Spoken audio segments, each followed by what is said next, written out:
Remake అంటే నాకు ఇష్టం ఉండదు పర్సనల్గా. ఈ ఫిల్ము రీమేక్ లాంటిదే, దాని కొనసాగింపు, లేడీ స్టైల్ కొనసాగింపు. ఇది చేయడానికి కారకులు మద్రాస్ శ్రీధర్ గారు.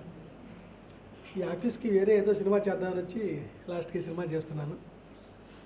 అయితే గోదావరి, కోనసీమ ఇవేమీ నాకు కొత్త కదండి. నాకు అది కొట్టిన పిండి అంటారే అలాగా మొత్తం నాకు అవన్నీ తెలుసున్నవే. ఫిల్మ్ చేసేటప్పుడు కూడా నాకు అప్పటి లేడీస్ టైలర్ అప్పుడు అదే షెడ్యూల్ కంటిన్యూ అవుతుంది అని కూడా సమ్టైమ్స్ అనుకున్నాను.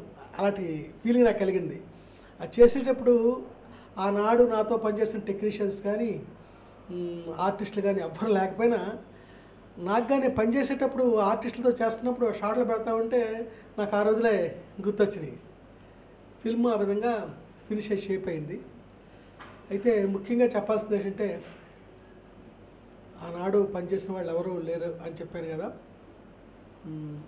మ్యూజిక్ డైరెక్టర్ ఇళయరాజా గారు చేశారు, వారు ఇప్పుడు లేరు. వారి బదులు మణిశర్మ చేశారండి.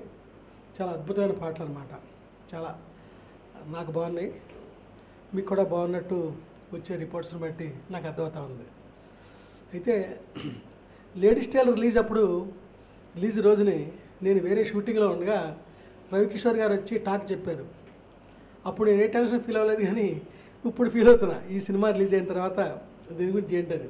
అయితే శ్రీధర్ గారు నాకు ప్రతిరోజు కూడా చాలా ఆనందంగా ధైర్యంగా మాట్లాడుతున్నారు. అది నేను పంచుకుంటున్నాను వారితో పాటు. సినిమా మీరు ఆదరిస్తారని చూస్తున్నాను. Thank you. మీ నాన్నగారి పేరేంటి? సుందరం. మీ అమ్మగారి పేరు? సుజాత టీచరు.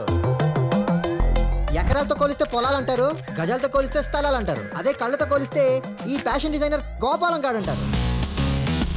మన్మథ రేఖ. నీ మన్మథరేఖ పుణ్యం అంట. నువ్వు తలుచుకుంటే ఏ కనిపిల్లని వల్ల పడిపోవాల్సిందే. మీ బాబుని మించి లేడీస్ టైలర్ అయిపోయారు. కొట్టాడు. లేడీస్ టైలర్ కాదా, ఫ్యాషన్ డిజైనర్. ఫ్యాషన్ డిజైనర్ అని పిలవండి.